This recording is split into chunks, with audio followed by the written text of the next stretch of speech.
A homeless girl speaks to the young billionaire. "Don't you need a baby, sir? Take my little brother. He's 4 months old and he's very hungry." Upon hearing this, the billionaire stopped and stood still when he saw a 5-year-old girl holding a baby in her arms. Ethan Carter straightened his tie as he crossed the gala hall. He had just closed a $300 million deal that consolidated his position in the real estate market. At 42 years old, he was one of the most respected businessmen in the country. Respected, but not necessarily liked. His calculated coldness was as famous as his talent for business.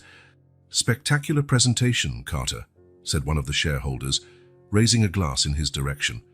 "No one bet we could get that downtown property." Ethan just nodded, offering what passed for a smile on his usually serious face. Social formalities were, to him, just another part of the business game, one he mastered perfectly. "If you'll excuse me, I have other commitments," he announced, checking the platinum watch on his wrist. It was an excuse. He had no real commitments beyond going back to his empty mansion, reviewing a few contracts, and sleeping. That was practically every night's routine. The icy winter air greeted him as he exited the hotel. A light snowfall covered the city, turning the streets into quiet white paths. Ethan took a deep breath, feeling the cold clear his lungs. He liked that feeling. "Your car will be here in a few minutes, Mr. Carter," the valet informed him, shivering slightly in a uniform not nearly warm enough for the weather. "No rush," Ethan replied, stepping a bit away from the entrance. That was when he noticed movement among the snow-covered bushes decorating the hotel's facade. At first, he thought it might be some animal, maybe a cat seeking shelter. But then he saw clearly a small human figure emerging from the shadows. A girl, very small, maybe 5 years old, wearing a worn-out red coat several sizes too big for her. What truly captured Ethan's attention, however, was what she carried in her arms. A baby wrapped in a thin blanket, almost disappearing in the older child's protective embrace. Ethan looked around, expecting to see an adult nearby, distracted parents, perhaps, who had let their children wander off alone. But there was no one. Just the girl, the baby, and the relentless falling snow. The girl approached with hesitant steps, her extraordinarily blue eyes fixed on Ethan. There was something unsettling in her gaze, a mixture of despair and determination that did not belong on a child's face. "Don't you need a baby, sir? Take my little brother. He's 4 months old and he's very hungry," she said, her small voice rising in a desperate cry that froze Ethan in place. For a moment, he was simply too shocked to respond. In 2 decades of merciless negotiations, he had faced all kinds of difficult situations. But this, a child offering her own brother to a stranger, was completely outside his field of experience. "Where are your parents?" he finally managed to ask, trying to keep his voice neutral. The girl took another step forward, adjusting the baby in her small arms. "Mom went to get some food," she explained, her voice now lower. "It's been a long time." The baby let out a weak, almost inaudible cry, and Ethan watched as the girl immediately tried to soothe him, rocking him awkwardly. "How long?" Ethan asked, crouching down to the girl's eye level. "Since the sun was high," she answered, pointing to the night sky. It was almost midnight now. No mother would leave 2 small children alone for so many hours, especially on a winter night. Something was very wrong. "What's your name?" he asked, keeping his voice calm so he wouldn't scare her. "Luna," the girl answered, "and this is Theo." "Luna," Ethan repeated. "I can't just take your brother." Her eyes filled with tears. "But he's really hungry. And it's really cold out here." It was in that moment that something unexpected happened inside Ethan Carter, a tightness in his chest, a feeling he hadn't experienced since, well, he couldn't even remember the last time. It was as if an invisible hand were squeezing his heart. His Bentley arrived, gliding smoothly to the entrance. The driver, Charles Dow, got out quickly to open the door but froze upon seeing the scene. His boss crouched, talking to a child holding a baby. "Mr. Carter?" he asked, confused. Ethan made a decision that defied his rational, calculating nature. "Luna, would you and Theo like to come with me? I can take you somewhere warm, give you food and look after your brother." The girl narrowed her eyes, suspicious. "But how will Mom find us later?" The question hit Ethan like a punch. This child still believed her mother would return. "We can leave a message," he improvised. "We'll say where you are so she can find you." Luna considered the offer with a seriousness surprising for someone so young. When the baby cried again, she seemed to come to a decision. "Okay," she agreed. "Theo needs a bottle." Ethan stood up, signaling to Charles. "Please help her into the car and turn the heat on full." "Yes, sir," the driver replied, still visibly perplexed but without questioning. "May I hold your brother while you get in?" Ethan asked Luna. She hesitated, hugging the baby tighter. Then, as if she had reached a conclusion after some internal deliberation, she handed the small bundle to Ethan. The baby's weight in his arms was surprisingly light. Through the thin blanket, he felt how cold that little body was. Carefully, he adjusted the fabric to see the child's face better, pale cheeks, slightly bluish lips, half-closed eyes. "We'll take care of you, Theo," he murmured, getting into the car where Luna was already waiting for him. During the drive to his mansion, Ethan made 2 calls, one to his personal doctor, requesting he come immediately to his home, and another to the housekeeper, instructing her to prepare everything for the children's arrival. "We'll need baby formula, diapers, clean and warm clothes," he ordered, "and prepare the guest room next to mine."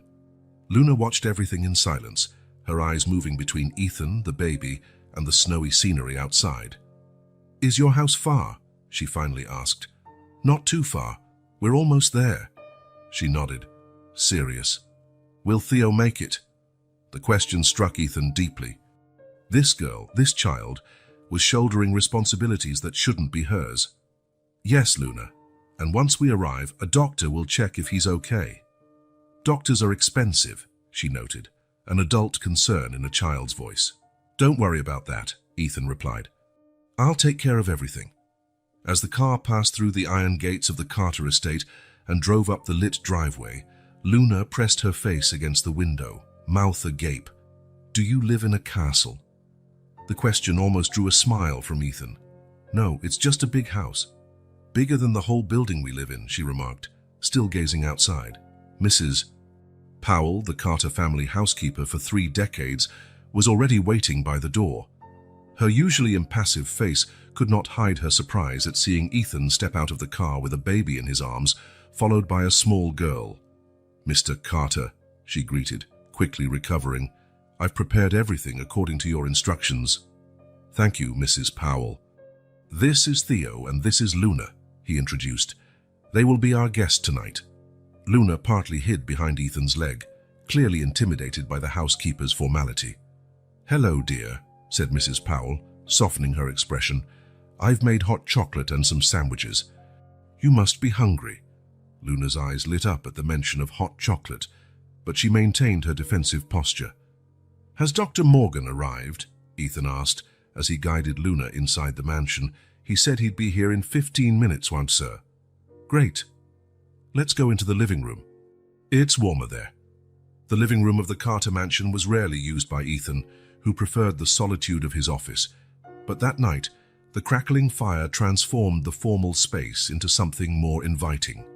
Luna looked around in obvious admiration, her eyes taking in every detail: the paintings on the walls, the piano in the corner, the leather sofas. Ethan sat down, still holding Theo, and indicated that Luna do the same. She complied, though she kept a cautious distance. Mrs. Powell returned with hot chocolate and sandwiches. Luna looked at Ethan as if asking permission, and only after he nodded did she pick up a sandwich, taking a bite with evident pleasure. Soon Dr. Morgan arrived, a middle-aged man who had attended the Carter family for years. He carried his medical bag and an extra bag with baby supplies. "Ethan," he greeted, quickly assessing the situation. "These are our patients." "Yes, Dr. Morgan, this is Theo, and that is Luna." The doctor examined the baby first, working efficiently while asking Luna occasional questions. "He's around 4 months old from what I can tell," he concluded. "He's dehydrated and slightly hypothermic, but nothing severe. He'll be fine with proper feeding and basic care." The relief Ethan felt was inexplicably intense. The doctor prepared a bottle, and to his own surprise, Ethan offered to feed the baby. Hold him like this, instructed Doctor Morgan, adjusting Ethan's arms. Keep his head slightly elevated. Following the instructions, Ethan offered Theo the bottle, which the baby took eagerly. As he drank, his little eyes locked onto Ethan's face with surprising intensity. Luna watched everything, alternating between eating her sandwiches and checking on her brother.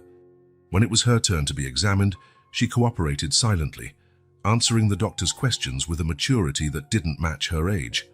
"She's fine," Dr. Morgan announced, putting away his stethoscope. "A bit underweight, perhaps, but nothing concerning." After leaving detailed instructions, enough formula for several days, and other essential supplies, the doctor departed, promising to return the next morning. Mrs. Powell had prepared the guest room, an improvised crib for Theo and the bed made up for Luna, with clean clothes folded on a chair. "I think it's time for you two to get some rest," Ethan said, standing up with the now sleeping Theo in his arms. Luna looked reluctant. "What if Mom comes looking for us?" The question made Ethan's throat tighten. "Tomorrow, we'll look for your mom, Luna. I promise. But for now, you need to rest." In the bedroom, Luna glanced around suspiciously, as if expecting some kind of trick. "Can I stay with Theo?" she asked quietly. "Of course," Ethan replied, placing the sleeping baby in the improvised crib. "He'll be safe here. And I'll be in the room next door if you need anything." After helping her change, Ethan showed her the adjoining bathroom and explained how to call him if necessary. "Good night, Luna," he said, hesitating at the door. "Good night," she answered, already in bed but with her eyes wide open, still watchful. Ethan was about to leave when her voice stopped him. What's your name?" He realized with a pang of guilt that he had forgotten to introduce himself formally. Ethan Carter." Luna nodded, as if memorizing the information. "Thanks for not leaving us in the cold, Mr. Ethan." Something in that simple gratitude touched Ethan deeply. "You're welcome, Luna. Now get some rest." In his own room, Ethan couldn't sleep. His thoughts kept returning to the two children next door. What had happened to their mother? Why had she left them alone? And what was he supposed to do next? The logical answer would be to notify the authorities in the morning. That was the proper procedure, the rational approach. But when he thought about Luna and Theo being taken away, possibly separated and placed in foster care with strangers, Ethan felt an unexpected pang of anguish. Involuntarily, he remembered his own childhood. His father, Richard Carter, had always been a distant figure, more interested in building his empire than raising a son. After his mother's death, when Ethan was just 8, the emotional distance at home became almost palpable. He had never lacked anything materially. He attended the best schools, had every toy he could wish for. But the warmth, the sense of being truly loved and valued, that had always been missing. He sat on the bed, suddenly restless. How ironic that he, with all his wealth and power, felt such a strong connection to two abandoned children. Perhaps because he knew, better than anyone, the pain of emotional abandonment. He decided then and there that he would not hand Luna and Theo over to the authorities, not immediately at least. First, he would try to find their mother. He would use his resources, his contacts. If she had truly abandoned them, he would deal with that situation when the time came. He lay down again, closing his eyes.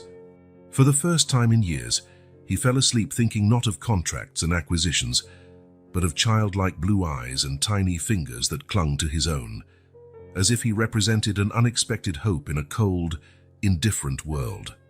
Ethan Carter, the man who had built his life around logic and control, had just taken the first step on a journey that would transform his world in ways he could never have imagined. Ethan twirled the pen between his fingers as he watched the man seated before him.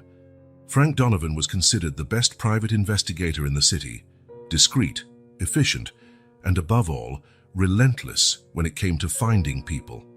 Exactly what Ethan needed now.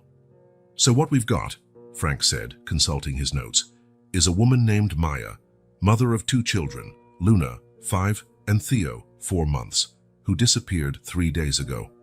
Do we have any photo of her?" Ethan shook his head. "Unfortunately not. All I have is the description Luna gave me. Dark hair like hers, blue eyes, thin, in her 20s. Not much to go on, the detective commented, scratching his chin. Did the girl mention where they lived before? A red building near the park. She doesn't know the exact address. She said it was close to a store with a giant ice cream sign out front. Frank nodded, writing down the details. I'll start there. I'll also check hospitals, police stations, shelters, the usual places, any other info that might help. Ethan hesitated for a moment. Luna mentioned they sometimes didn't have enough food. I suspect they were in a desperate financial situation. Got it, the detective said, closing his notebook. Mr. Carter, I have to ask, what exactly is your relationship with this family? The question caught Ethan by surprise, though he should have expected it. From the outside, the situation certainly looked strange. A single businessman suddenly housing 2 children he had no apparent connection to. There's no prior relationship, he answered sincerely. I found the children abandoned and couldn't turn my back on them. The detective studied his face for a moment, as if searching for signs of deceit. Then he nodded, seemingly satisfied. I'll do my best to find her quickly. I'll keep you updated on any progress. After the detective left, Ethan remained in his office, contemplating the situation he had gotten himself into. A week ago, his life had been perfectly orderly and predictable. Now he had 2 children in his house and was hiring a private detective to find their mother. The sound of laughter interrupted his thoughts. Standing up, he walked to the door and opened it quietly. In the hallway, Luna was running barefoot, followed by Mrs. Powell, who carried a pair of tiny socks and a determined but gentle expression. Miss Luna, you must wear socks. The floor is cold, the housekeeper said, trying not to laugh at the girl's antics. I don't like socks. They tickle my toes, Luna protested, hiding behind a chair. It was the first time Ethan had seen her acting like a real child, playful, carefree. In the first few days, she had remained vigilant and serious, constantly checking on her brother and asking about her mother. Seeing her finally relaxed enough to play awakened a strange and comforting feeling in Ethan. Luna, he called gently, how about a deal? You wear the socks now, during lunch, and then you can go without them when we're in the room with the rug. What do you think? Luna considered the proposition, her blue eyes assessing the sincerity of the offer. Can I take them off at dessert time too? Ethan almost smiled. Deal. As he watched Mrs. Powell finally manage to put the socks on Luna's small feet, Ethan found himself thinking about how much his house had changed. The once quiet corridors now echoed with childish laughter and baby cries. The formal, immaculate rooms now had toys scattered around and baby bottles sterilizing. And most surprising, he didn't mind. In fact, the mansion felt more alive, more like home. During lunch, Luna excitedly talked about her new drawing, a family of colorful elephants who apparently lived in a house much like Ethan's mansion. And the baby elephant sleeps in a crib just like Theo's, she explained, in between spoonfuls of mashed potatoes. Really? And where do the big elephants sleep? Ethan asked, genuinely interested. In giant beds, but they always check on the baby before going to sleep, she replied seriously, just like you do with Theo. The observation took Ethan by surprise. It was true. He had developed a habit of checking on Theo several times during the night, making sure the baby was breathing peacefully. After lunch, while Luna took her afternoon nap and Theo slept in his crib, Ethan retreated once again to his office. There was work to be done, contracts to review. But for the first time in his career, the documents on his desk felt less urgent, less important. His cell phone rang. It was the office, probably some emergency related to the new acquisition. He answered with his usual efficiency, giving precise instructions on how to proceed. When he hung up, he noticed something curious. He hadn't felt the usual rush of adrenaline that accompanied corporate crises. Instead, his thoughts quickly returned to the children sleeping upstairs.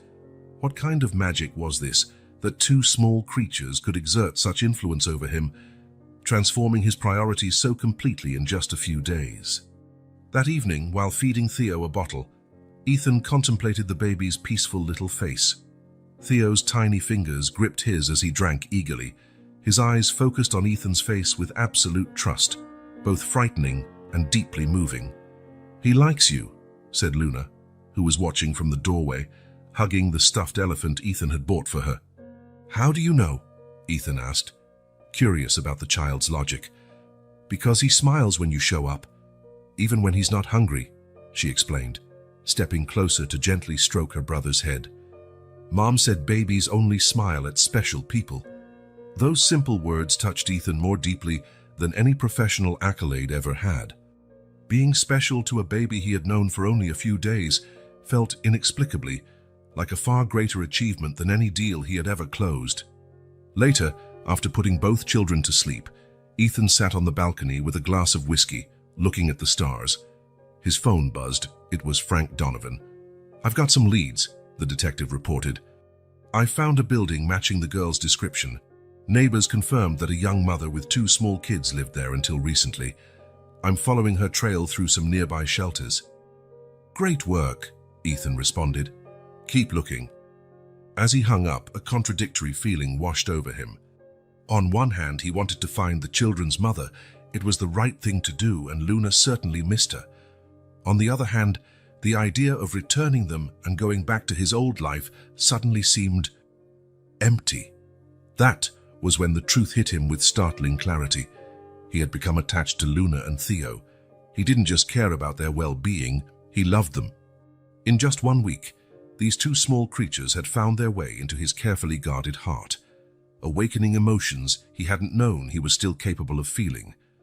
What was even more frightening, for the first time in years, Ethan Carter, the man who had built an emotional fortress around himself after a neglected childhood, felt vulnerable. Vulnerable and paradoxically stronger than ever. Frank Donovan's call came while Ethan was helping Luna assemble a jigsaw puzzle in the living room. Baby Theo slept quietly in the newly purchased stroller, his tiny fists beside his face. "Mr. Carter," the detective's voice sounded urgent. "I found the children's mother." Ethan felt his heart race. After 2 weeks of searching, they had finally located Maya. He stood up from the rug, stepping a few paces away from Luna, who remained focused on fitting the colorful pieces together. "Where?" he asked quietly. "At New Hope Shelter, on the east side. It's a place for women in vulnerable situations," Frank explained. Well, sir, she's not in good shape.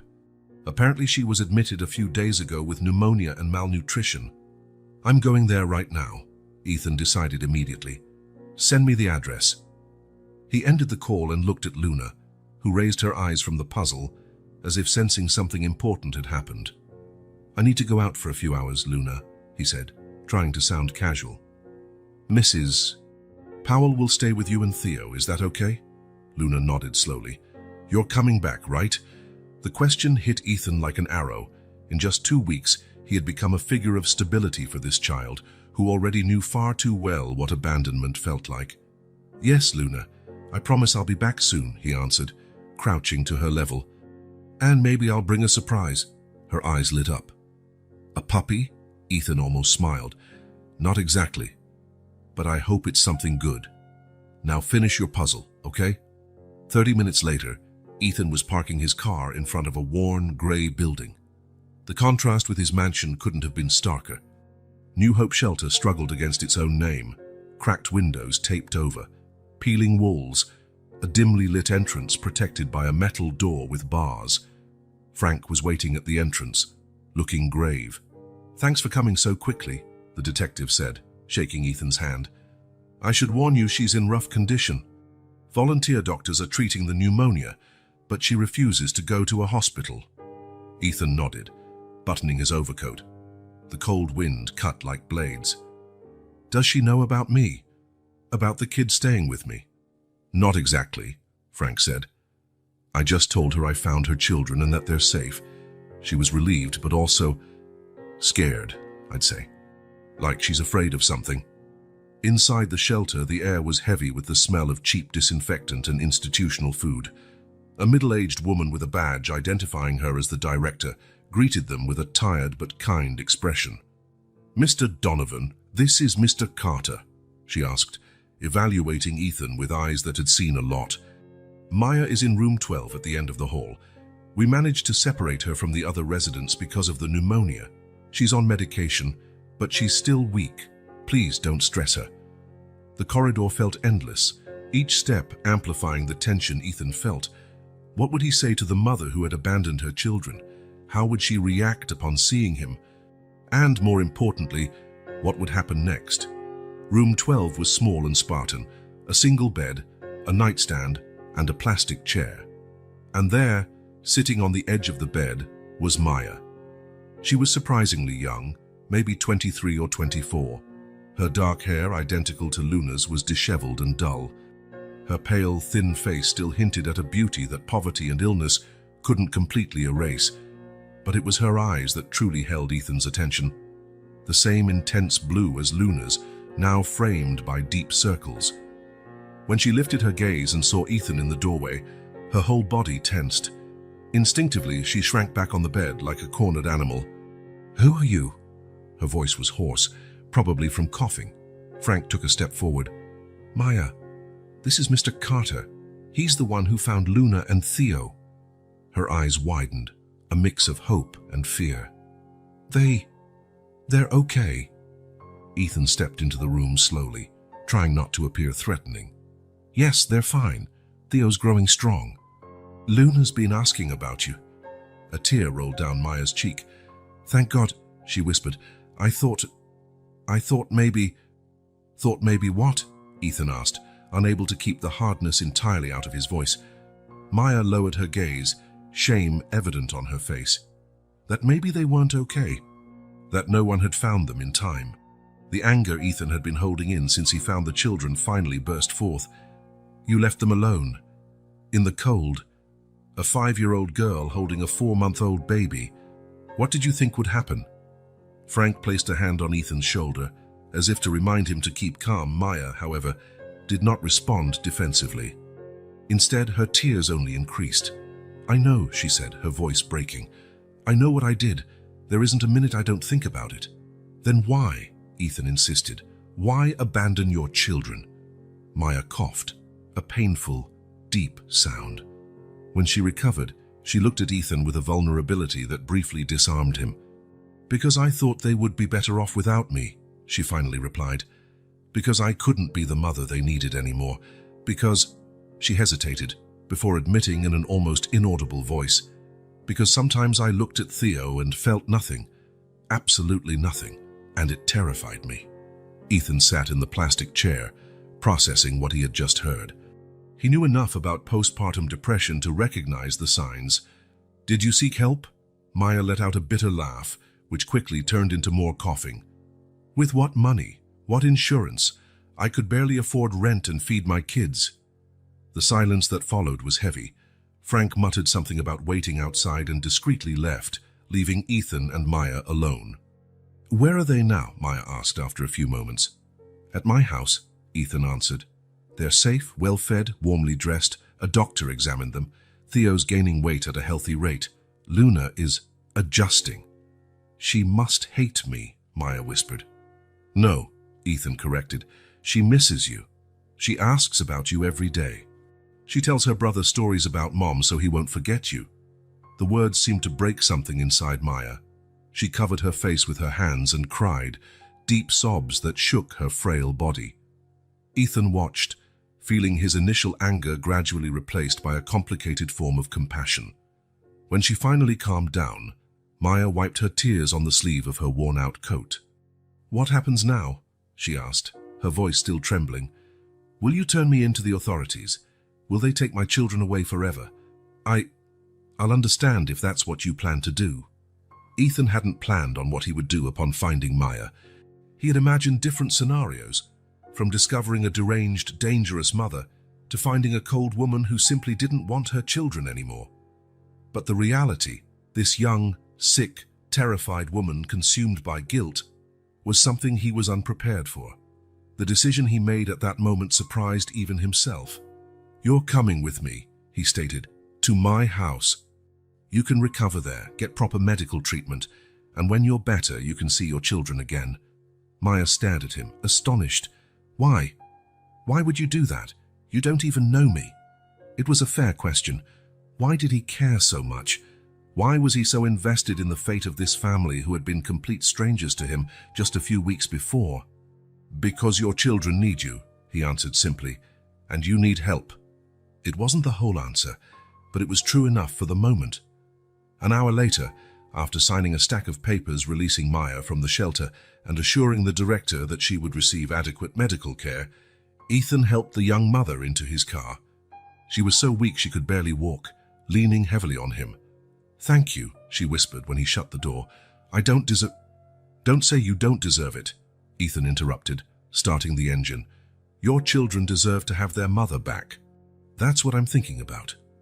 During the drive back to the mansion, Maya remained silent, occasionally coughing or adjusting her thin coat that offered insufficient protection against the cold. Ethan turned the heat to the max and kept his eyes on the road, his mind racing ahead, planning how to handle the reunion with the kids. "Luna's gotten so big," he commented, trying to fill the silence, "and very smart. She told me you were teaching her letters." A fragile smile appeared on Maya's lips. "Yes, we were learning the alphabet. She has always been very curious." "And how's Theo?" she asked after a moment. "He was so small for his age." "He's doing well. The pediatrician says he's gradually reaching the ideal weight," Ethan answered. "He smiles a lot, especially when Luna sings to him." Silent tears rolled down Maya's face, but she didn't make a sound. Ethan pretended not to notice, granting her the privacy she clearly needed. When they reached the mansion, Ethan had a plan in mind. Maya needed rest and medical treatment before seeing the children.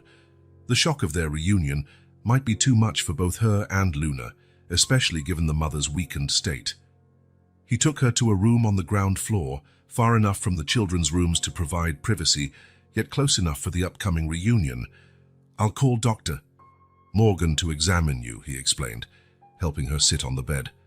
"After that, we'll talk about how to proceed with the children." Maya nodded weakly. "They're here now, in the house." "Yes, Luna's in lessons with a private tutor I hired. Theo's probably sleeping. He always takes a nap around this time."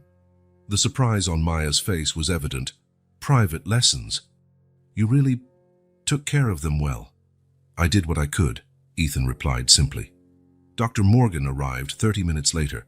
After a thorough examination, he confirmed the pneumonia diagnosis, though it was less advanced than they had feared. He prescribed stronger antibiotics and recommended complete rest.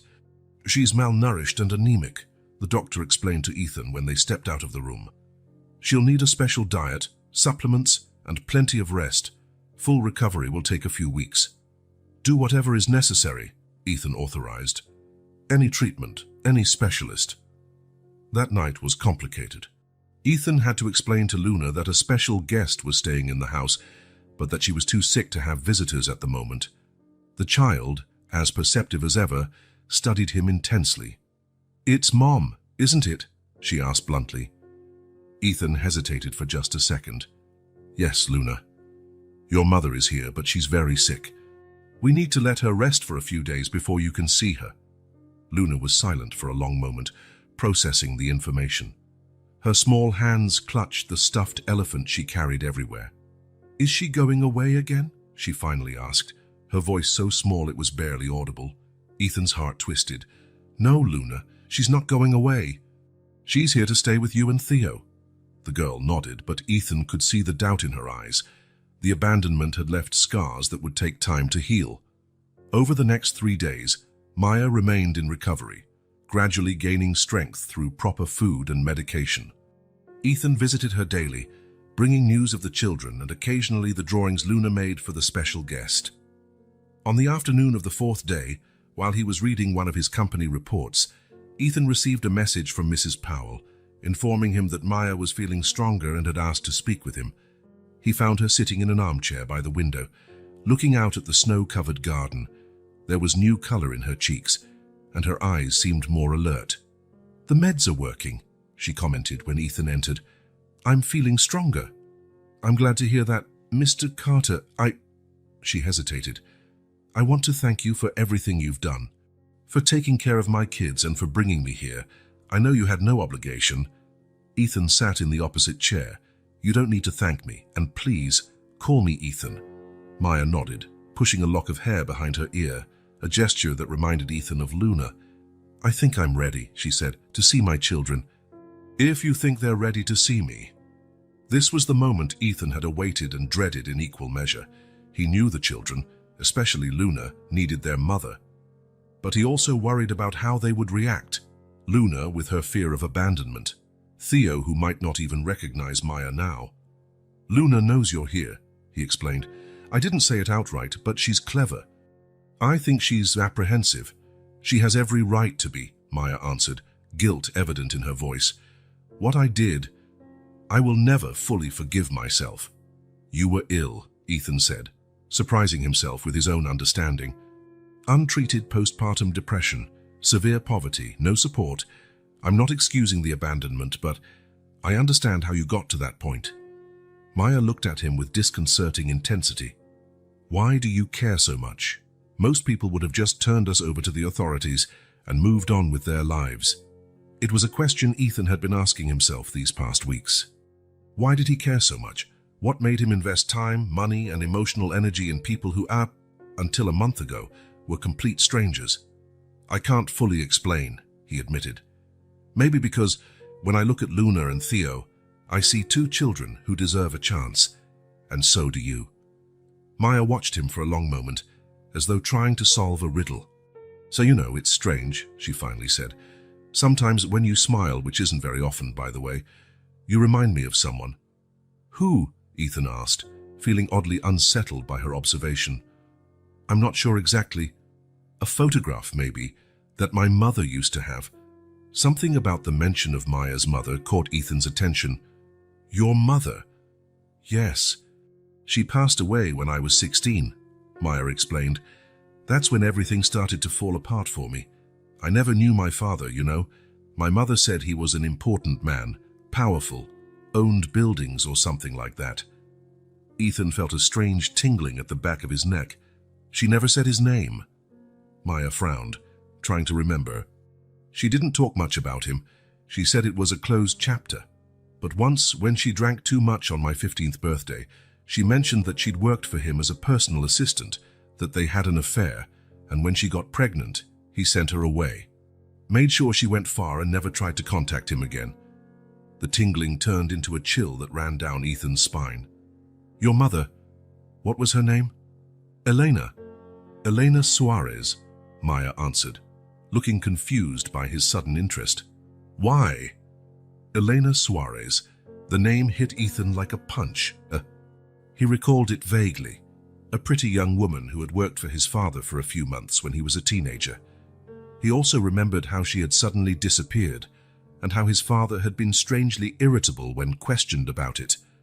And do you know, Ethan struggled to keep his voice steady. Do you know the name of the man? Your father's name? Maya shrugged. She never said much about it. She didn't talk about him openly, but once she mentioned his name was Richard, I think. Yes, Richard. I don't remember the last name. Why are you asking? Richard Carter, his father. The realization struck Ethan with devastating force. If what Maya was saying was true, and something inside him told him it was, then she was his half-sister. Luna and Theo were his niece and nephew. The family he had taken in, by some inexplicable twist of fate, was his own blood. Ethan abruptly stood up, needing space to breathe, to think. Maya watched him, worry written on her face. Ethan, are you okay? You look like you've seen a ghost. Maya, he began, his voice sounding strange even to himself. My father's full name is Richard Carter. Now it was Maya's turn to go pale. What? Richard Carter, owner of Carter Enterprises, one of the biggest real estate developers in the country. No, Maya whispered, shocked. That can't be. Elena Suarez worked as his personal assistant for about 6 months, 24 years ago, Ethan continued, recalling details he didn't realize he still had. Then she disappeared. My father never explained why. Maya covered her mouth with her hand, her eyes wide. That means she couldn't finish the sentence. We're half-siblings, Ethan concluded, still reeling, and Luna and Theo are my niece and nephew. The ensuing silence was deafening. Both stared at each other, trying to process the magnitude of what they had just discovered. That's why, Maya finally said, her voice trembling, that's why you felt so connected to them. Why you couldn't ignore us that night? Ethan nodded slowly. There had to be something, an unconscious recognition, perhaps, some call of the blood he couldn't ignore. My God, Maya whispered. All these years, my mother never told me who he really was. She just said he was rich and powerful. I never imagined. And my father, Ethan said, anger beginning to replace the shock, deliberately kept your mother away, kept you away, his own daughter.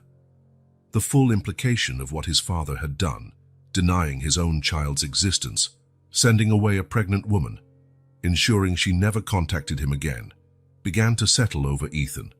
It was cruel, calculating, and completely in line with the man Richard Carter was. Maya looked equally shaken. All these years struggling, going hungry, when we had a father, a grandfather for Luna and Theo, who could have helped us. He's going to find out, Ethan declared, a cold determination forming within him. I'll make sure he knows exactly what he's done. But before they could continue, they were interrupted by a hesitant knock on the door. Mrs. Powell entered, looking concerned.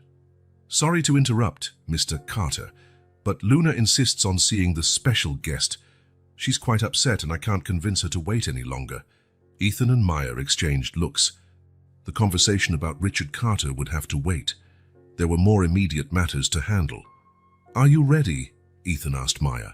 She took a deep breath, nervousness plain on her face. I don't know if I'll ever be completely ready, but yes, I want to see my children. Please bring Luna here, Ethan instructed the housekeeper. And ask the nanny to bring Theo too. While they waited, Ethan watched Maya nervously smooth her hair and adjust the new clothes he had provided for her. The shock of discovering their shared parentage still lingered, but they silently agreed to focus on what mattered now, a mother reuniting with her children. The door opened again, and there was Luna standing on the threshold, her big blue eyes fixed on her mother. For a long moment, no one moved or spoke. Then, in a voice smaller than Ethan had ever heard from her, Mom. Maya rose, tears already running down her face. Yes, my love. It's Mom. What happened next was a tentative dance of reconciliation. Luna took a step forward, then paused, clearly torn between the urge to run into her mother's arms and the newly acquired fear of being abandoned again. You disappeared, the girl accused, her voice trembling. I know, my love, Maya replied, dropping to her knees to be at her daughter's level. Mom got sick. Very sick. Not just here, she pointed to her chest, indicating pneumonia, but also here, pointing to her head.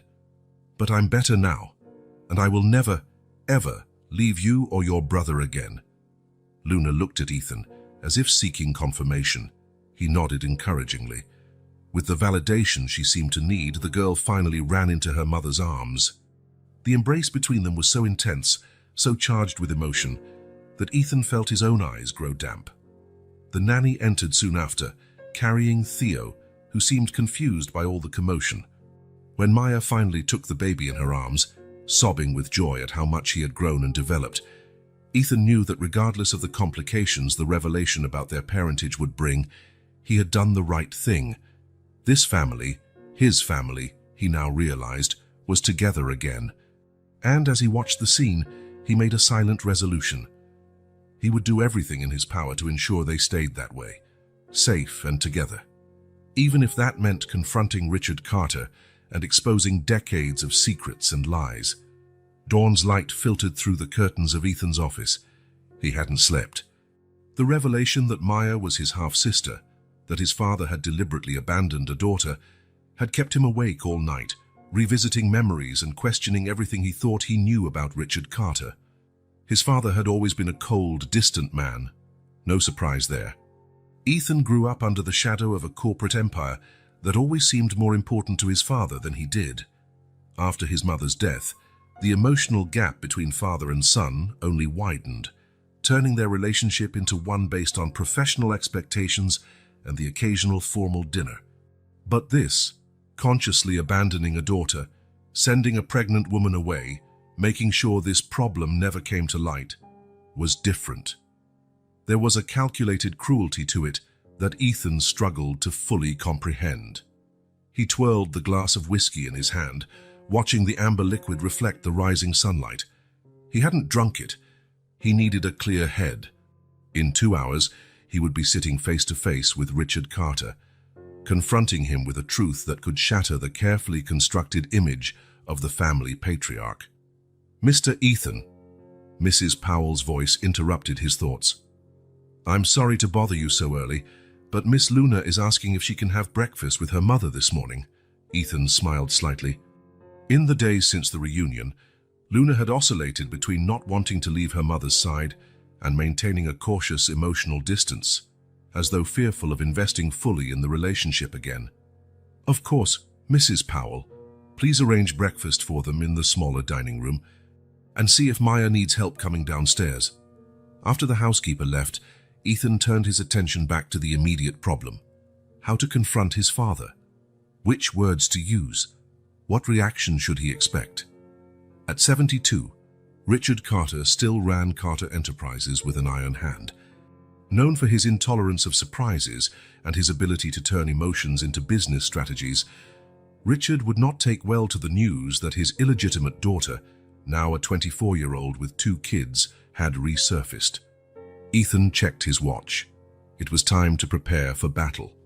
Iku Umunduan Carter Enterprises headquarters occupied an entire city block in the financial district.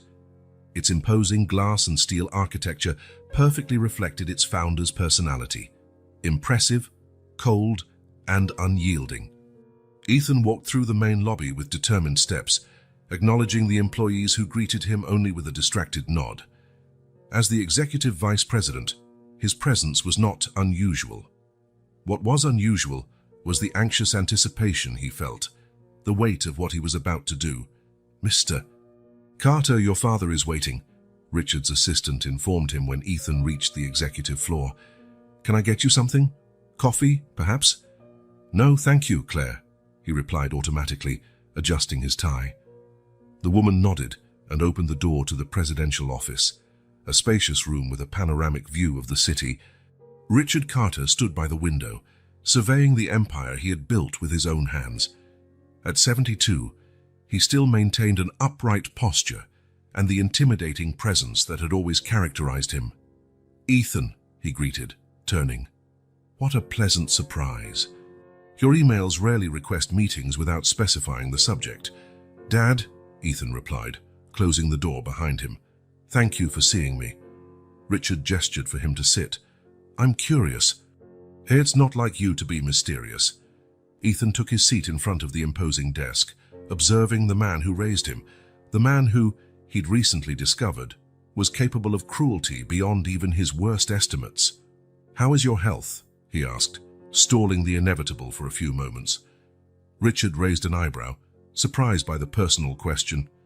"Excellent, as always. The doctors insist I should slow down, but you know how it is, the company won't run itself." Ethan nodded, mustering the courage for what needed to be said. He had rehearsed a dozen different approaches, but none felt adequate now. "Dad," he began finally, "there's something I recently discovered. Something about you." "About the past?" Richard's face hardened almost imperceptibly. After decades building an empire, there were undoubtedly many secrets he'd rather keep buried. "And what might that be?" Ethan took a deep breath, meeting his father's gaze directly. "You have another daughter, and she spent her life not knowing who you were." The statement hung in the air between them like a bomb about to explode. For a brief moment, Richard showed no reaction, only a slight narrowing of his eyes, a nearly imperceptible tightening of his jaw. "What exactly are you talking about?" His voice was controlled, but Ethan knew that tone well. It was the one Richard used when a business adversary tried to corner him. "Elena Soares," Ethan replied, watching his father closely. "Your personal assistant 24 years ago, the woman you sent away when you found out she was pregnant." Richard's face paled slightly, but he maintained a carefully neutral expression. "That's absurd. Elena Soares resigned for personal reasons. If she was pregnant, she never told me." The lie was so brazen that Ethan felt another wave of anger rise in his throat. "Don't lie to me," he said, his voice dangerously calm. "Not about this. Not when I've met your daughter. Not when I saw your grandchildren, your own grandchildren, almost freeze to death on a winter night." Richard abruptly stood, turning again to the window as if needing to hide his expression. "What are you talking about? What grandchildren? Ethan, is this some kind of—" "Her name is Maya," Ethan interrupted. "She's 24. Her blue eyes are identical to mine, to yours. She survived all these years without any help from you. Her mother, Elena, died when Maya was 16. She told Maya her father was a powerful man, an owner of major buildings, who sent her away as soon as he knew about the pregnancy." Richard remained silent, his silhouette rigid against the urban landscape beyond the window. "Maya has 2 children," Ethan pressed on.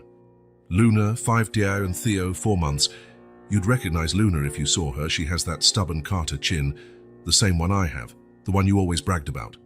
Richard turned slowly, his face an impenetrable mask. "And how exactly did you meet this person?" The deliberate coldness with which Richard referred to his own daughter only fueled Ethan's indignation. "I found her by chance. Or maybe it wasn't chance," he replied. "Luna approached me outside an event, carrying her baby brother. She asked me to take them because they were cold and hungry. Their mother, Maya, your daughter, was ill. Untreated postpartum depression, pneumonia, malnutrition.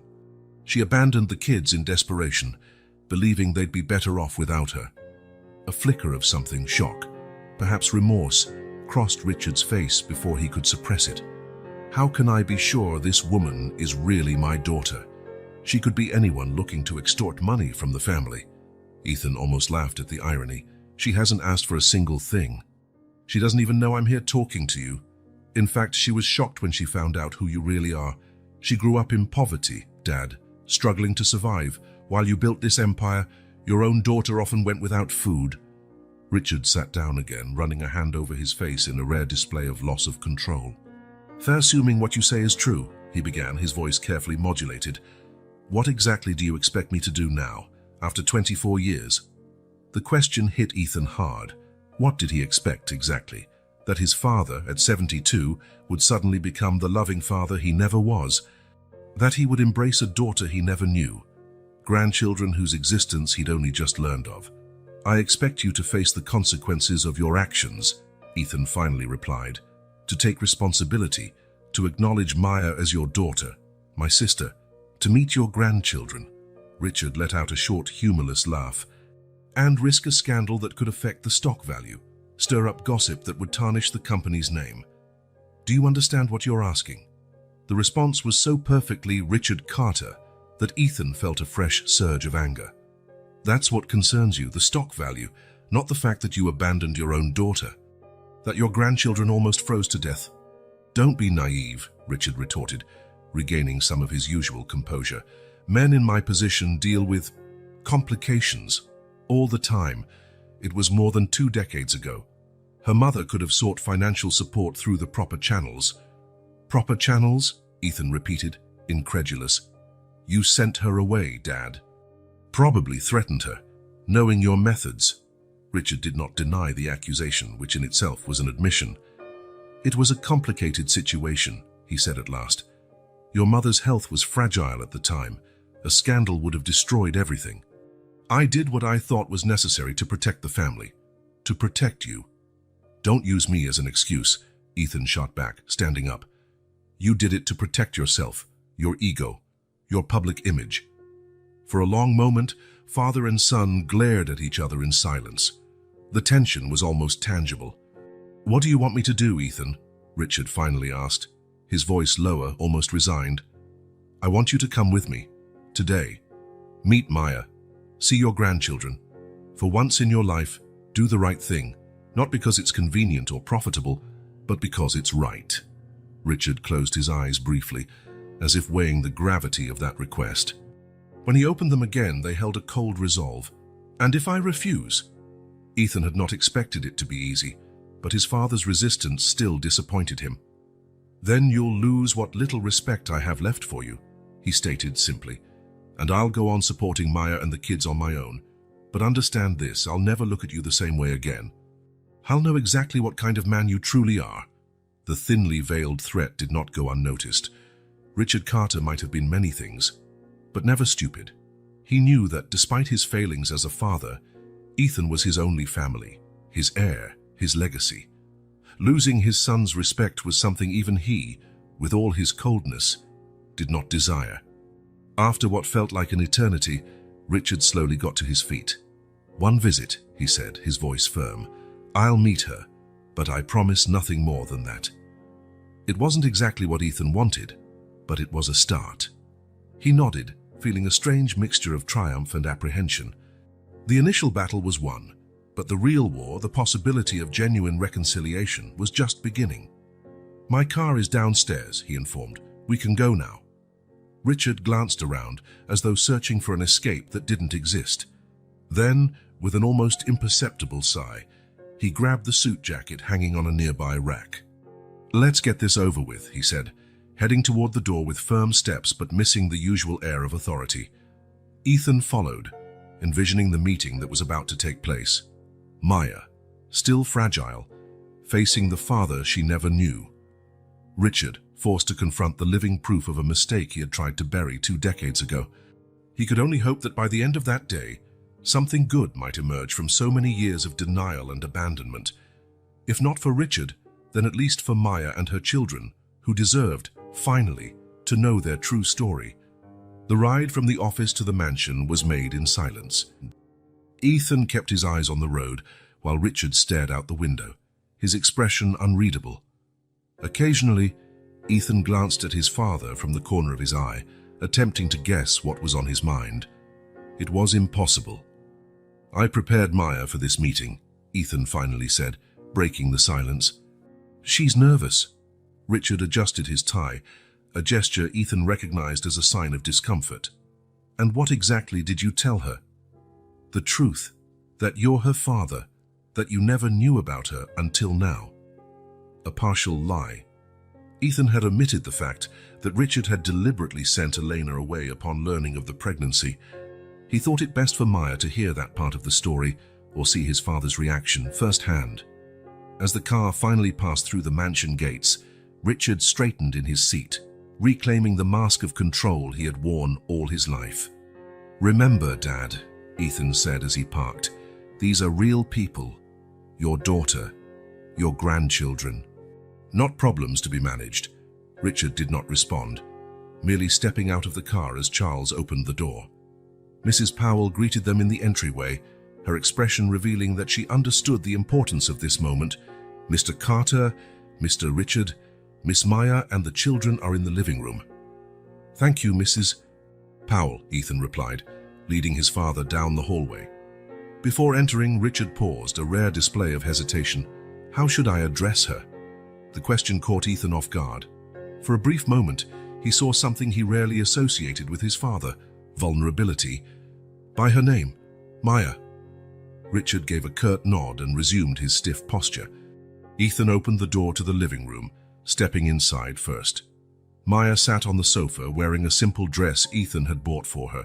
Her dark hair was tied in a loose bun, and her blue eyes, so similar to Ethan's, showed a mix of anxiety and resolve. Luna was playing on the rug with her blocks, while Theo slept peacefully in a portable crib nearby. "Maya," Ethan said softly, "this is Richard Carter, my father." Richard entered the room with the upright posture and controlled expression he reserved for important business meetings. But when his eyes met Maya's, something in his face changed, a slight furrow of his brow, an almost imperceptible hesitation. "Hello," he said, his voice lower than usual. Maya stood slowly, her hands trembling. For a moment, she just stared at the man before her, the man her mother said was her biological father, the man she had never known, whose existence was only a vague mention her whole life. "Mr. Carter," she finally replied, her voice firm despite her obvious nervousness. The silence that followed was almost palpable. Ethan could feel the tension rising, watching as Richard studied Maya, her face, her features, perhaps searching for resemblances that would confirm or deny the relationship. "Please, sit," Ethan suggested, trying to ease the heavy atmosphere. Maya returned to the sofa, while Richard chose the armchair opposite her, keeping the maximum distance. Ethan sat beside Maya, offering unspoken support. "So," Richard began, his tone artificially casual, "Ethan told me about you. About your mother." Maya nodded, her eyes never leaving Richard's. "Elena Suarez. She worked for you 24 years ago." "Yes, I remember her. She was a competent assistant." The cold description made Maya press her lips together. "She was more than an assistant to you, from what my mother told me." Richard shot Ethan a quick glance, then shifted in his seat. "Your mother and I had a brief relationship. Yes, it was a long time ago." "And when she got pregnant with me," Maya asked directly, "why did you never look for me? Why did you let us grow up in poverty when you had so much?" The question hung in the air like an accusation. Richard cleared his throat, clearly uncomfortable with the direction of the conversation. "I never knew Elena was pregnant," he said, his voice taking on the convincing tone he used to close deals. "She quit abruptly. She said she was returning to her hometown. She never mentioned pregnancy."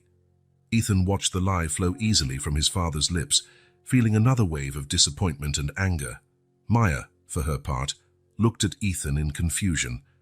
"That's not what my mother told me," she retorted, turning her attention back to Richard.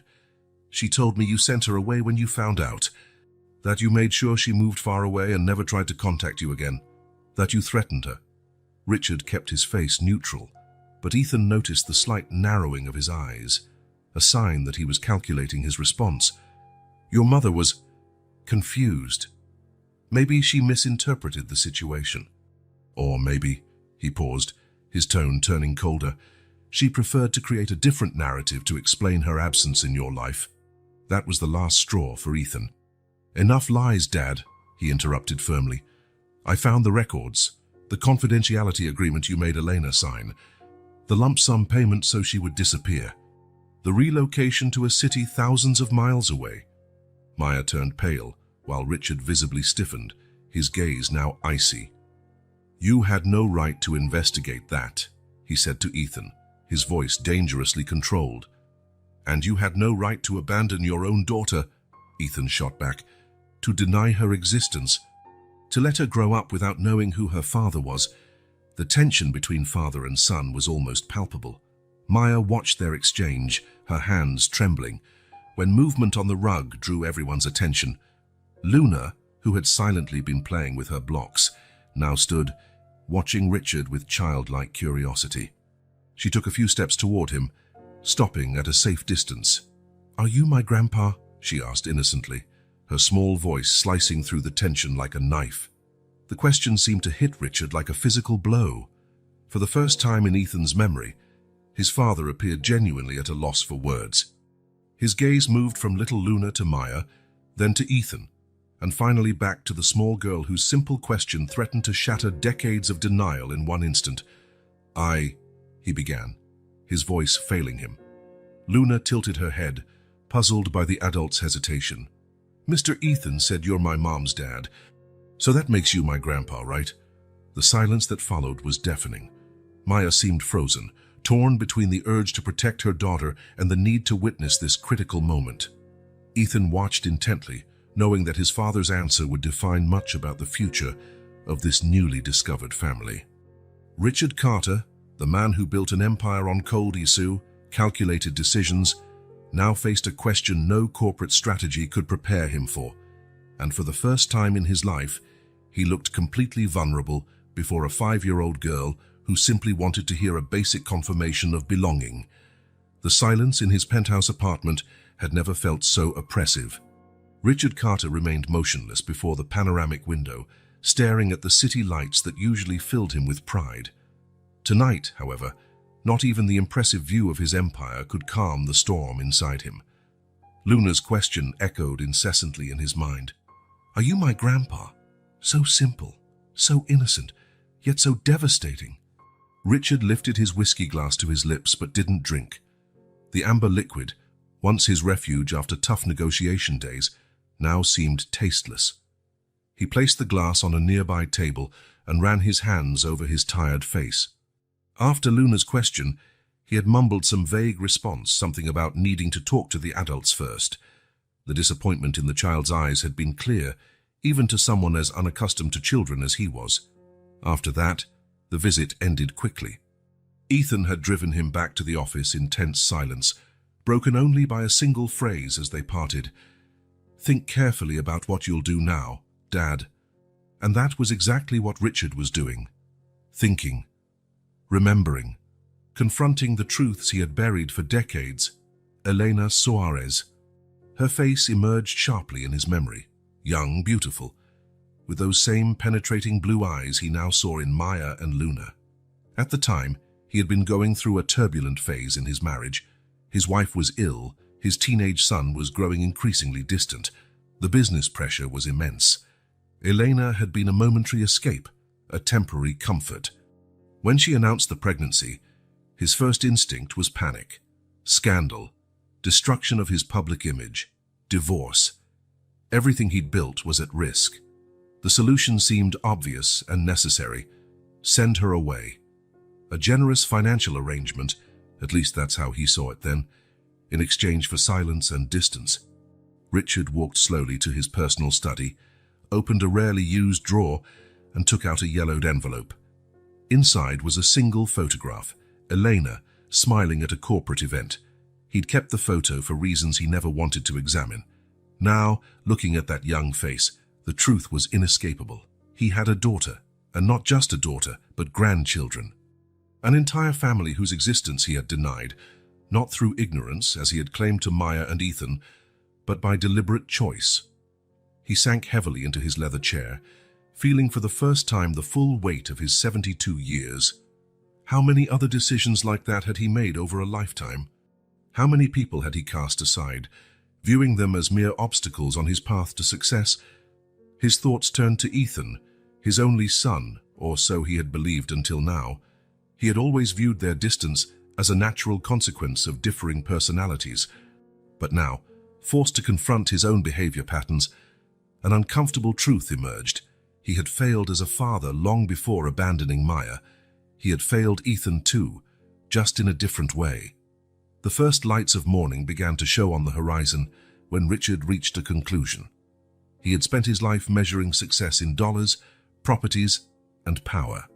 He had built an empire, but at what cost? In the end, what truly mattered? He picked up the phone and dialed Ethan's number.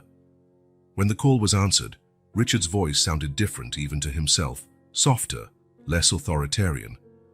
"May I visit you all today? I want to meet my family." Ethan hung up the phone, genuinely surprised. He had never expected that call, much less the almost vulnerable tone in his father's normally imperious voice. Maya, who was making breakfast for Luna in the kitchen, raised her eyebrows in silent inquiry. "It was my father," Ethan explained. "He wants to come over today. Said he wants to meet the family." "Do you think he's sincere?" Maya asked, the distrust clear in her tone. Ethan weighed the question carefully. Richard Carter was not a man who changed his mind easily, nor a man who showed vulnerability. Throughout his life, Ethan had only known the calculating, pragmatic version of his father, a man for whom relationships were secondary to business objectives. Yet there had been something in Richard's voice that morning, a different inflection, as if, perhaps after all these years, the layers of coldness were finally starting to crack. "I think he is," Ethan replied at last. "Maybe, for the first time in his life, he's actually thinking about someone besides himself." Richard Carter arrived promptly at 10 in the morning, no longer carrying the commanding air he usually wore, but rather a subtle hesitation. In his arms, he held 2 packages wrapped in colorful paper. Ethan greeted him at the door, noticing the dark circles marking his father's face. It was clear Richard hadn't slept much after their initial meeting with Maya and the children. "I brought something for Luna and Theo," Richard said, lifting the packages slightly. "I hope you don't mind." Ethan nodded and led him into the living room, where Maya sat stiffly on the sofa. She had carefully combed her hair and chosen a simple yet neat dress, small signs of how important this meeting was to her, despite the evident distrust in her eyes. Luna was playing on the rug with her blocks, while Theo slept peacefully in a nearby crib. When Richard entered, the girl looked up, her expression curious but cautious. "Good morning," Richard greeted, his voice gentler than usual. He hesitated a moment, then approached Maya. May I sit? She indicated the opposite armchair with a tense gesture. Sure. An uncomfortable silence hovered between them until Richard finally broke it. Maya, he began, placing the packages on the coffee table, I came here today mainly to say something I should have said yesterday, something I should have said 24 years ago. He took a deep breath, as if gathering courage. I apologize. What I did to your mother, to you, was unforgivable. There's no justification that makes my actions acceptable. Maya kept her expression neutral, though her eyes revealed the emotional storm the apology provoked. Why apologize now? She asked, her voice controlled. Because you were caught. Because you can't deny it anymore. Richard didn't dodge the accusation. Partly, yes, he admitted, surprising both Maya and Ethan with his honesty. The truth is, I never really faced the consequences of my actions. I never saw the faces of the people I hurt with my decisions. His eyes briefly shifted to Luna, who watched the adults' conversation with childlike curiosity. Until now. Seeing that she was the center of attention, Luna stood up and cautiously approached. You brought presents? She asked, pointing to the packages. A slight smile, genuine, not calculated, touched Richard's lips. Yes, this one is for you, he said, handing her the larger package. And this one is for your little brother, for when he wakes up. With Maya's silent permission, Luna opened her gift, revealing a set of illustrated children's books. Her eyes lit up. They're stories, she exclaimed, flipping through the colorful pages. My secretary helped me choose them, Richard admitted. She said they're good for kids your age who are learning to read. I already know all the letters, Luna informed him proudly, and some words too. Really? Richard sounded genuinely impressed. Maybe we can read together someday. If your mother agrees, he added quickly, glancing at Maya. The tension in Maya's face eased slightly. We'll see, she replied, neither accepting nor rejecting the idea. In the weeks that followed, Richard became a regular visitor at the mansion. It started with short, supervised visits, an hour to read with Luna, half an hour observing Theo play on the rug. Gradually, the visits lengthened, a Sunday lunch, an afternoon in the garden. During each visit, Richard demonstrated a genuine effort. He learned the names of Luna's favorite toys, memorized Theo's nap schedule, listened attentively when Maya finally began to share fragments of her childhood, stories Elena told her about the young woman she'd been before pregnancy. For Ethan, the transformation was almost surreal. Seeing his father, the relentless Richard Carter, sitting on the floor assembling puzzles with Luna, or awkwardly holding Theo while attempting to feed him a bottle, were sights he had never imagined. He's really trying, he remarked to Maya one night, after Richard left following a family dinner. Maya nodded slowly. Yes, he is, but I still don't know if I can fully trust him. 24 years is a long time, Ethan. I know, I have my reservations too, but there's something different about him, something I've never seen before. What Ethan didn't know was that his observation was more accurate than he realized. The change in Richard came not just from remorse or a late desire to know his daughter and grandchildren. There was something else, something Richard was keeping secret. Until, on a rainy afternoon a month after his regular visits began, Richard asked to speak with Ethan and Maya in private. Mrs. Powell had taken the children to the kitchen for a snack, leaving the three adults alone in the library. There's something you both need to know, Richard began, his voice graver than usual. Something that might explain, though not excuse, my sudden change. Ethan felt his chest tighten, a dark premonition forming. I've been diagnosed with advanced pancreatic cancer, Richard revealed bluntly. The doctors gave me 6 to 8 months. The statement landed like a bomb in the room. Maya covered her mouth with her hand, while Ethan felt as if the floor had dropped from under him. When? He finally managed to ask. When did you find out? 3 weeks before Ethan came to me about you, Richard said, looking at Maya. At first, I kept it secret. I didn't want you to think my approach was solely because of the illness. But it is, Maya concluded, her voice shaking. Richard shook his head. Not entirely. The illness forced me to reevaluate my life, yes. But meeting you, Luna, and Theo, that was an unexpected gift, One I didn't deserve but am deeply grateful for. Silent tears streaked Maya's cheeks. They weren't tears of sadness for a father she barely knew, but for the complexity of the situation. How do you hate a dying man? How do you deny forgiveness to someone who soon won't be there to receive it? "Why tell us now?" Ethan asked, his voice tight with emotion. "Because I don't want more secrets," Richard replied simply. "I've spent my life hiding truths, manipulating situations. I don't want to die like that." The silence that followed was heavy with unspoken implications. Richard's illness changed everything. The time they had together, the process of building trust, the very nature of any forgiveness Maya might or might not grant. "What do you want from us, exactly?" Maya finally asked, her voice regaining some firmness. Richard met her gaze directly. "Time, just time with you, with your children.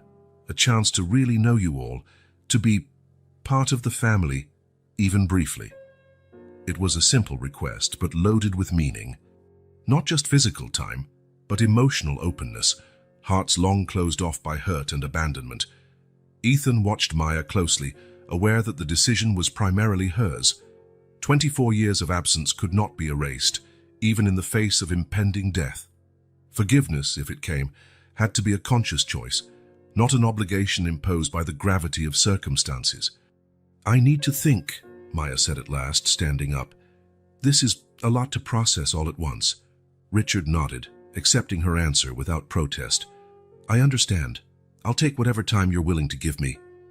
After Maya left the room, Ethan remained seated, facing his father with a whirlwind of conflicting emotions, anger at a lifetime of emotional distance, sadness for the illness that now threatened to take him away for good, confusion about how to handle this new reality. "Why didn't you tell me sooner?" he asked, his voice barely above a whisper. Richard exhaled deeply. "Because you already had enough reasons to resent me. I didn't want your concern to be driven by pity or obligation." It was a surprisingly considerate answer, from a man Ethan had always believed incapable of such sensitivity. "And now?" Ethan asked, a question filled with everything unspoken about the future, forgiveness, and how to rearrange relationships under the shadow of a ticking clock. Richard looked out the window, watching the gentle rain outside. "Now we wait, and if we're lucky, we learn how to be a family before it's too late." Spring arrived like a perfect metaphor for the transformations taking place at the Carter mansion. The garden, once meticulously maintained but rarely enjoyed, became a stage for Luna's playtime, her laughter echoing through the open windows. Theo, now 7 months old, crawled across the grass under Maya's watchful eye, blooming with renewed vitality. Sitting on the porch, observing his family, Ethan barely recognized his own life.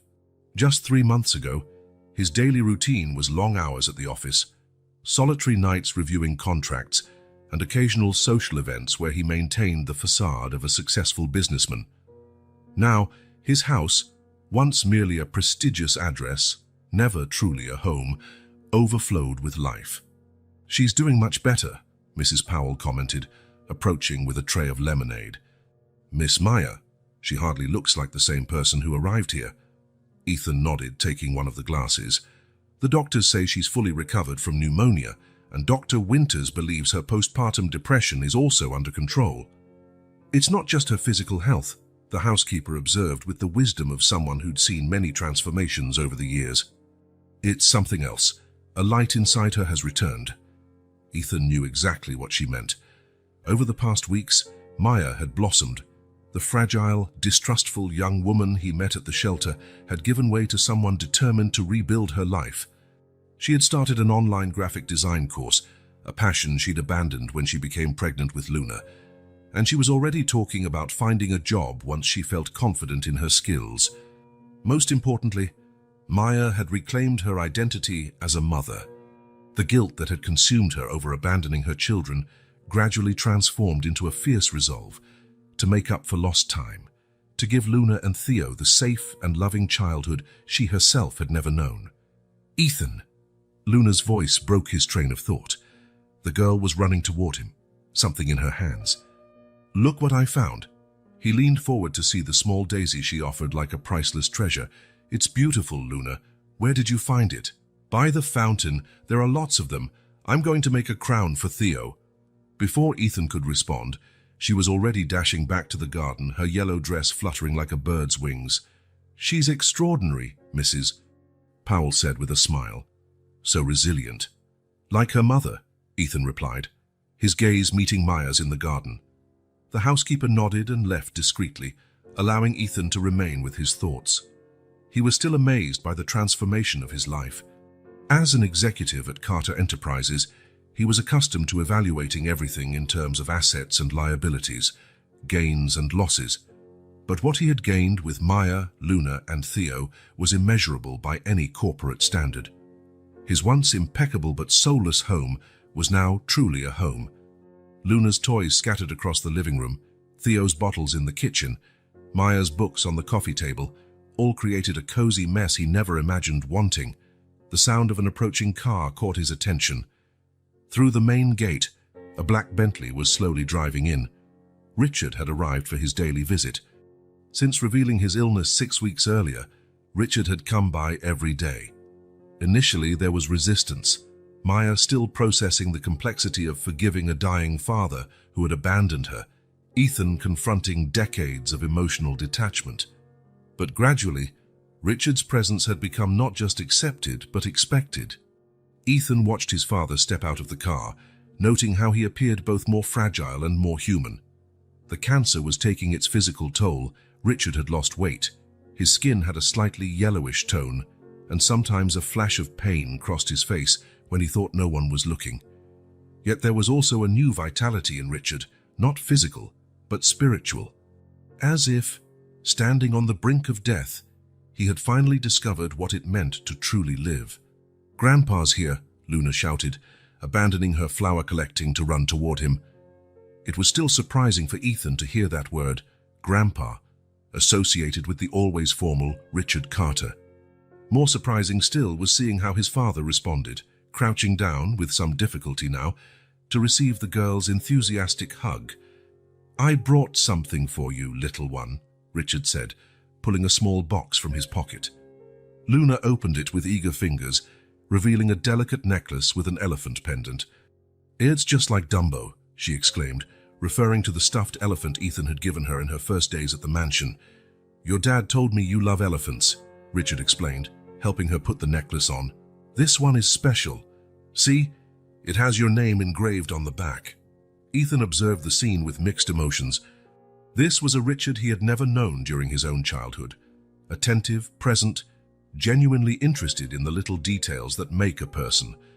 The illness had stripped away the layers of formality and calculation that had always defined Richard Carter, revealing a man capable of tenderness and emotional connection. Maya approached with Theo in her arms, and Richard's face lit up even more. "How's my little champ today?" he asked, extending his arms to hold the baby. Maya carefully handed over Theo with a cautious but genuine smile. "He's learning to stand by, holding onto furniture. Doctor Patterson says he might start walking sooner than expected." "A precocious Carter," Richard commented with evident pride. "Doesn't surprise me." Ethan joined them, feeling an unfamiliar sense of wholeness seeing his family gathered. It was a situation he never would have imagined. His father, the half-sister he hadn't known existed a few months ago, and 2 children who had stolen his heart. And yet, it felt right, as though fate had finally corrected an old wrong. "I was thinking we could have a picnic today," he suggested, pointing to the basket Mrs. Powell had prepared. "It's a perfect day." While Maya and Luna spread the blanket and laid out food in a shady spot on the lawn, Richard turned to Ethan, still holding Theo. "Thank you," he said quietly, his voice rougher than usual. "For giving me this chance." Ethan studied his father's face, the new lines, the eyes that had lost some of their trademark hardness. "I didn't do it for you," he answered honestly. "I did it for Maya, for Luna and Theo, for me too, in a way." Richard nodded.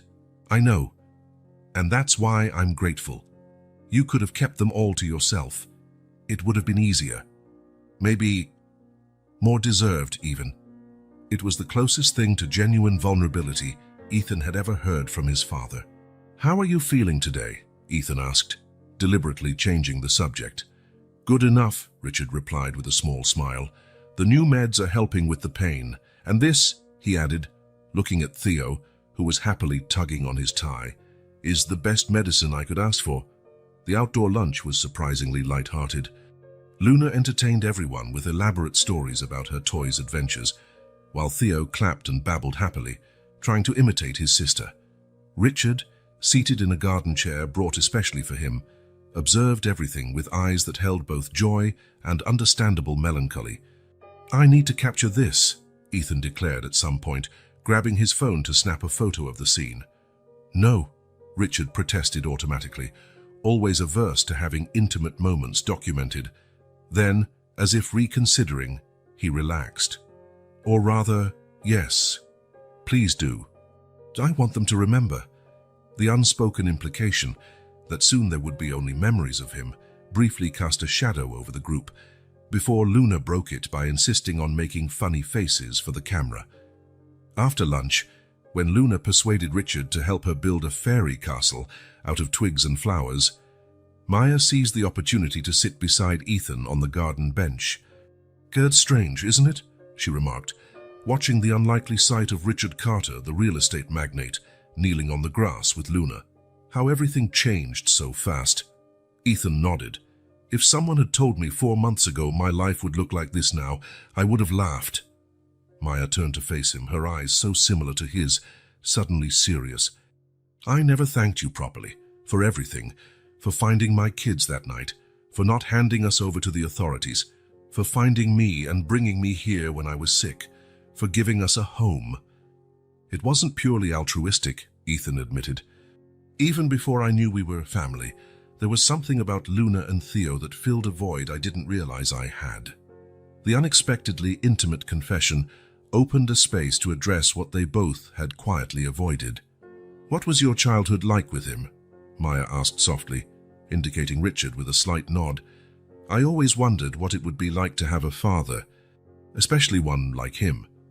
Ethan considered the question, aiming for honesty without bitterness. He was physically present, but emotionally absent, always too busy building his empire to actually see me. "After my mother died, when I was 8, it got worse. I think he didn't know how to be a father without her as an intermediary." Maya nodded, understanding. "My mother used to say that sometimes the most confident people in an office are completely lost in front of a child."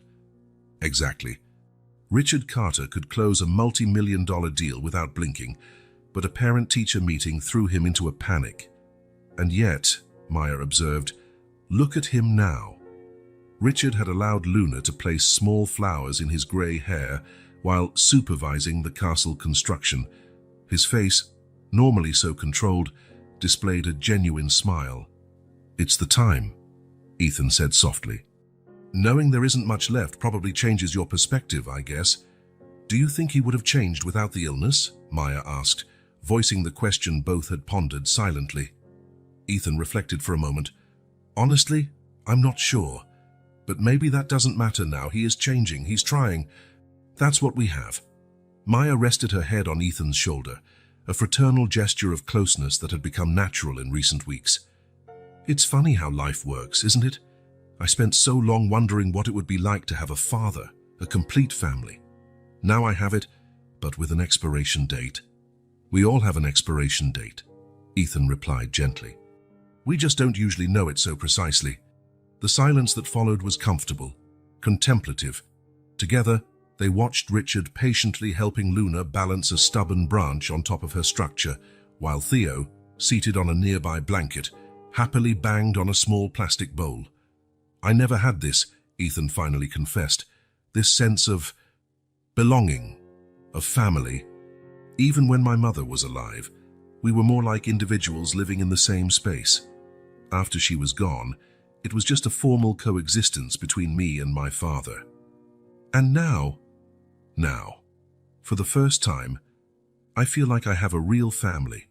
It's both scary and wonderful." Maya smiled, squeezing his hand lightly. "Welcome to the club. It's messy, complicated, and absolutely essential." The afternoon passed peacefully. Theo eventually fell asleep in Richard's arms, and he refused to hand him over, even when his arm was clearly numb. Luna, tireless as ever, convinced Ethan to push her on the new swing under an old oak tree. As the sun set, painting the sky orange and pink, Mrs.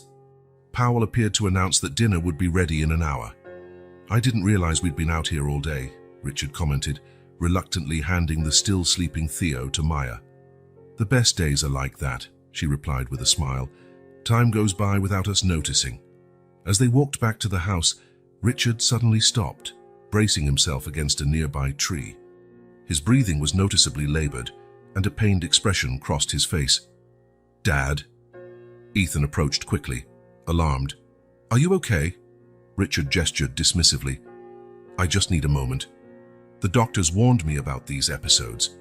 Maya handed Theo to Ethan and, to both men's surprise, offered her arm to Richard. "Lean on me. We'll go slowly." The family patriarch hesitated only for a second before accepting the help. Together, they walked slowly toward the house, Maya patiently matching his pace. "You know," Richard said, as they made their way along the stone path, "I spent my whole life thinking independence was the greatest virtue, needing no one. Now I see how wrong I was." "What do you mean?" Maya asked, genuinely curious. "There's strength in needing people, in allowing yourself to be vulnerable. It took me 72 years and a death sentence to learn that," he replied with a sad smile. "I hope that you and Luna and Theo, and you too, Ethan," he added, looking at his son who was walking beside him, "learn it sooner than I did." "We're learning together," Ethan answered. When they reached the porch, Richard had to sit down for a moment to catch his breath. Luna, noticing something was amiss, approached cautiously. "Is Grandpa sick?" she asked, her small brow creased with worry. Richard smiled at her, extending his hand to touch her cheek. "Grandpa's just a little tired, sweetheart, but I'm okay now." "Promise you'll come back tomorrow," Luna persisted, with a child's directness. "You promised to teach me to play chess." A flicker of emotion crossed Richard's face. "I promise I'll try, Luna, and if I can't make it tomorrow, I'll come the day after. Or you can visit me. I'm not going anywhere just yet." The promise, carefully qualified though it was, seemed to satisfy the girl, who smiled and dashed inside, announcing loudly to Mrs. Powell that she was hungry. "I should go," Richard said, standing up with some effort. "My doctor's coming tonight to adjust my medication." "Stay for dinner," Maya suggested, "unless you're too tired." The surprise and pleasure on Richard's face were evident. "Are you sure?" "Absolutely," she replied, offering her arm again. "Besides, you promised chess to Luna. You might as well start tonight, don't you think?" Ethan watched as Maya guided Richard inside, talking calmly about Luna's progress with letters and numbers. Theo had woken up in his arms, blinking around in sleepy curiosity. "Your family's a bit complicated, little guy," Ethan murmured to the baby. "But we're figuring it out." During dinner, Richard made an unexpected announcement. "I've prepared some documents," he said, once Luna had been taken for her evening bath. "I want to ensure Maya and the kids are financially secure, no matter what happens." "Richard, that's not necessary," Maya began, but he raised his hand gently to stop her. "It is necessary. I can't make up for 24 years of absence, but I can ensure you'll never have to worry about a roof over your head, or food on the table, that Luna and Theo can go to the best schools, that you can follow your dreams without financial constraints." Maya looked at Ethan, who gave her a slight nod. "He's right, Maya. You deserve that security. The children deserve it. And there's something else," Richard continued, his voice softer now. "I want to be legally recognized as Maya's father, and as Luna and Theo's grandfather. I know it's just a piece of paper, but it's important to me, to leave that legacy clear." The room fell silent for a moment, the only sound the ticking of an old clock in the corner. "All right," Maya finally agreed, her voice thick with emotion. "I guess it's time Luna and Theo have an official grandfather." The smile that lit Richard's face was something Ethan would never forget, a look of pure joy, free of any calculation or ulterior motive. "Thank you," said Richard simply, "for giving me this second chance." 2 weeks later, on a particularly beautiful Sunday, the entire Carter family visited the city's Central Park. The idea came from Richard, who expressed a desire for a normal day like any normal family. Luna ran among the blooming shrubs, occasionally returning to show Richard some treasure she'd found, a strangely shaped leaf, a shiny pebble, a fallen feather. Theo, now almost able to take steps unaided, was patiently guided by Ethan, who held the baby's little hands as he ventured across the grass. Richard and Maya sat on a bench beneath a leafy tree, watching the scene. The family patriarch looked more fragile today, thinner, paler, but his eyes sparkled with a vitality that defied his deteriorating body. "I wish I'd done more days like this with Ethan," he remarked, following his son with his gaze. "So many missed opportunities." Maya, in a gesture unimaginable a few weeks ago, covered Richard's hand with hers. "It's never too late to try again." Richard turned to look at her, emotion evident on his face. "Even with so little time." "Especially with little time," she replied softly. "It makes every moment more valuable." When Ethan approached with Theo in his arms, he found Maya and Richard in a quiet conversation, their faces relaxed in a way that still surprised him. Luna soon joined them, insisting everyone try the world's best ice cream from a nearby vendor. Seated together in a semicircle on the grass, enjoying ice cream melting under the mild sun, Ethan was struck by a profound realization. His greatest fortune lay not in the buildings he owned, the stocks he controlled, or the bank accounts in his name. It was there, in that simple moment with people who, against all odds, had become his family. Richard, as if reading his thoughts, raised his ice cream cup in a silent toast. His eyes, now so similar to Maya's in their emotional clarity, conveyed a clear message: understanding, gratitude, love. None of them mentioned the limited time remaining. They didn't need to. The awareness of mortality made every moment more precious, every laugh more vibrant, every bond more meaningful. The Carter family, finally complete after decades of secrets and separation, had found their way back, not to the past they might have had, but to a present they chose to build together one day at a time.